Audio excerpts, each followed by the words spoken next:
François Akouta, bonjour. Bonjour, monsieur le journaliste. Je rappelle, vous êtes élu consulaire, chef d'entreprise et membre du comité préparatoire du symposium sur la mise en œuvre de la stratégie nationale de l'EFTP. L'EFTP, c'est l'enseignement et la formation technique et professionnelle. Merci d'être venu sur Actu Matin. Vous êtes là surtout pour qu'on parle de ce symposium-là Merci. qui va se tenir les 24 et 25 octobre prochains à Cotonou. Quel est l'intérêt d'organiser un symposium à cet effet? Oui, merci. En fait, ce symposium est la toute première qui est en train d'être organisée. Oui. Et l'intérêt de ce symposium, c'est d'abord la participation réelle du secteur privé pour lequel, depuis toujours, on forme les jeunes dans le pays. C'est le secteur privé qui consomme, Qui les emploie? qui les emploie. Et pour la plupart, il y a l'inadéquation entre les produits qui sont sortis et puis les besoins réels des entreprises. Et c'est ça qui pose tous les problèmes que nous connaissons. Et le gouvernement a fait un très bon diagnostic depuis des années et dans le PAG et dans, dans les diverses volontés de l'État, il y a eu la mise en œuvre de la stratégie nationale de l'UFTP, entendu enseignement et la formation technique et professionnelle, et une loi cadre qui cadre naturellement tout ce dispositif et qui met au cœur le secteur privé. Et ce symposium a son intérêt parce que dans le sens que le secteur privé est toujours demandé par rapport à son rôle et ses implications.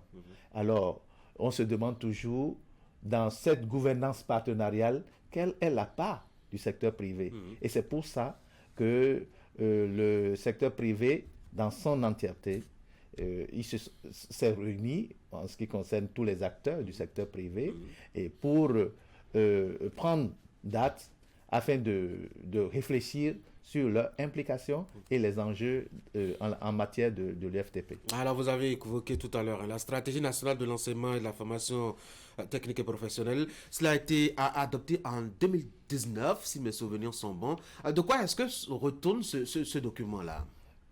La stratégie nationale de l'UFTP vient cadrer.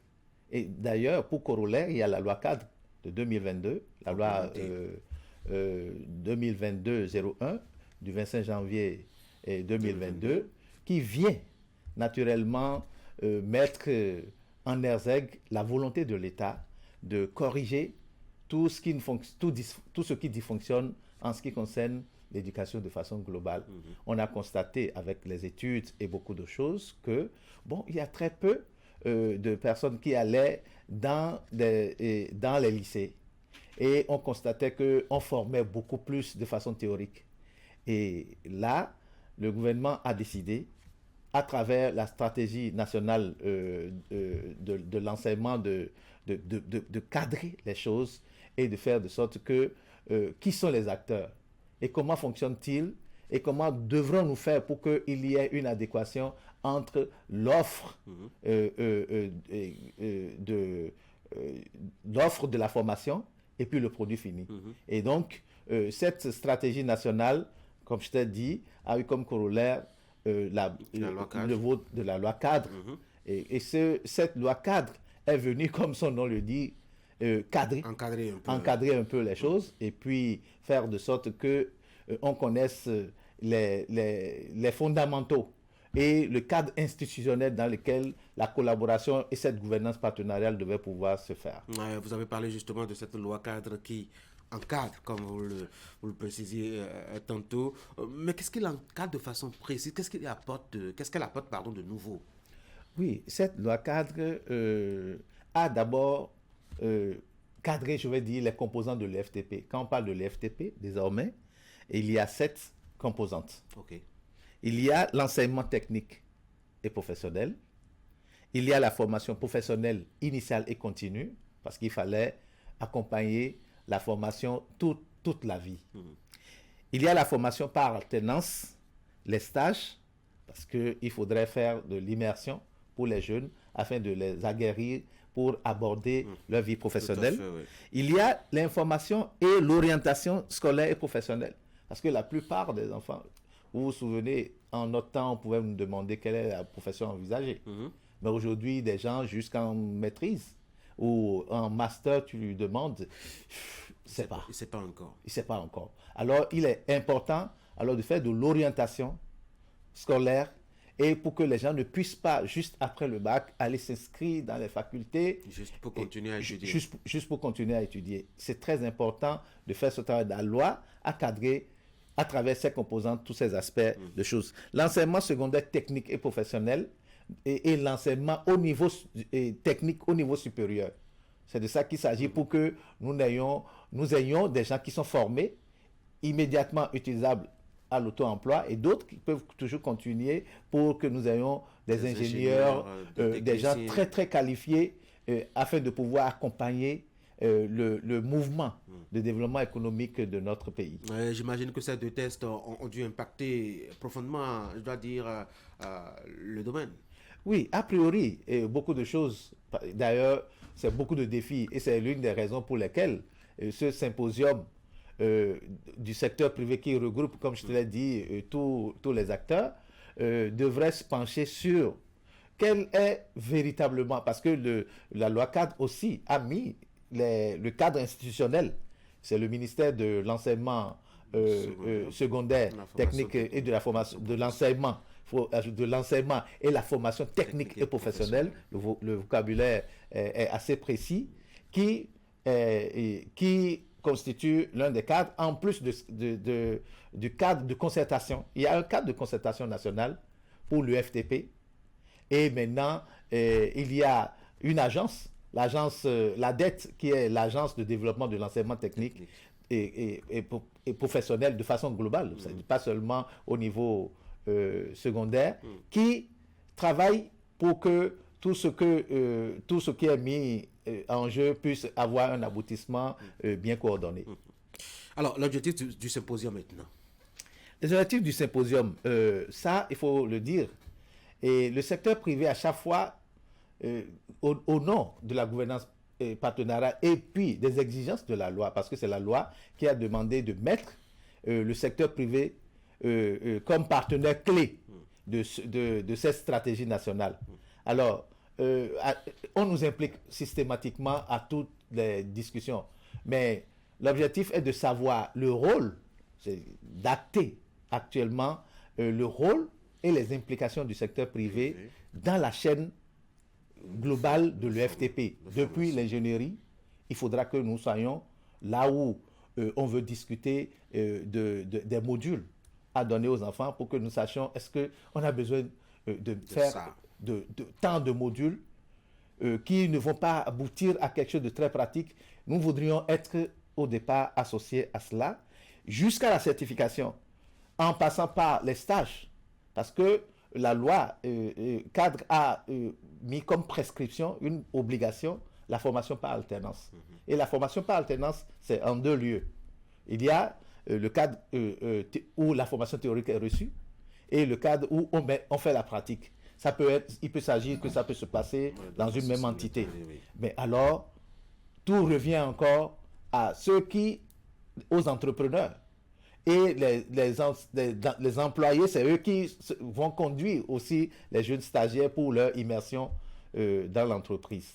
Donc voilà un peu ce que je peux dire. Et nous venons, l'un des objectifs, c'est d'acter et de faire des recommandations, c'est-à-dire voir de plus près qu'est-ce qu'on attend de nous, quel est le niveau d'implication dans cette gouvernance partenariale et nos recommandations qui seront sous forme d'un mémorandum que nous allons adresser à qui de droit, c'est-à-dire au pouvoir public, dans ce cadre de partenariat public-privé. Je suppose et présume déjà que l'un des résultats attendus fondamentalement, c'est justement ce document recueil qui va faire connaître vos positions et vos propositions. Bien sûr, parce que depuis très longtemps, nous étions en train de travailler là-dessus pour que, au bout du rouleau, avec l'effort qui est en train d'être fourni, pour que tout ce secteur qui est salutaire, c'est force de ça que nous allons pouvoir avoir des ouvriers qualifiés de façon durable dans le pays et agir sur la question de l'employabilité, tout le corollaire On autour. va espérer en tout cas que votre document à la fin puisse être vraiment pris en compte, mis en œuvre surtout, parce que au Bénin nous avons quand même l'ingéniosité de la production de documents à la fin de nos discussions. Et qui sont les participants qui sont attendus à ce rendez-vous? Ouais, je peux d'abord vous rassurer. Ah, Je veux vous rassurer qu'il y a une volonté de pouvoir public actuel d'associer le secteur privé. Et c'est d'ailleurs la raison pour laquelle, dans le cadre de concertation nationale, le secteur privé est fortement représenté. Et à chaque niveau de discussion, au niveau des parties prenantes, c'est ça. il a été sollicité. Elle a été sollicitée.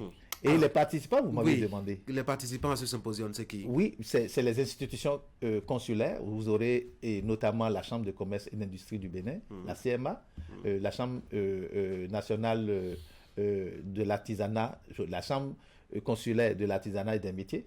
Et nous avons aussi la Chambre agricole. Maintenant, les organisations professionnelles. Il y a les organisations patronales d'abord. Le Conseil national de patronat du Bénin et la CONEP, qui sont des organisations patronales qui participeront à cela. En plus, les organisations professionnelles, qui sont des fêtières, des entreprises et qui interviennent sur toute la chaîne de l'UFTP. Et nous avons aussi invité des organisations professionnelles du Maroc, des entreprises du Maroc, pour venir et dans le cadre d'échanger, parce que nous avons vu, par rapport à notre vision, qu'ils ont touché des choses. Il ne faut pas toujours réinventer des roues. Il faut voir aussi qu'est-ce qui a marché avec les autres pour y aller. J'allais demander si c'est le même contexte béninois et marocain alors qu'on est en Afrique de l'Ouest. Oui. On va trouver en Côte d'Ivoire au Sénégal. En Côte d'Ivoire au Sénégal, oui. Je peux vous dire, comparaison n'est pas raison. Mais il faut comprendre un instant que dans la recherche, et pour être même efficace dans le choix de ceux qui nous allons voir, il faut mesurer pour voir qu'est-ce que nous on a encore atteint.